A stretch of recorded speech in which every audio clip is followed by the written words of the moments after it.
How to increase FPS and fix lag on Roblox mobile. Hello guys, so all what you have to do to fix the problem is very easy and simple. Just go to any server on Roblox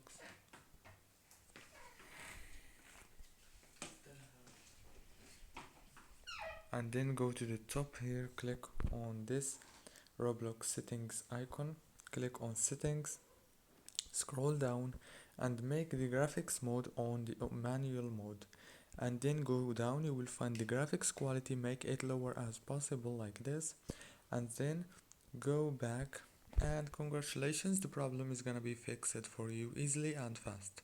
If it's not, then all what you have to do is restart Roblox and try again. See you later. Thank you so much.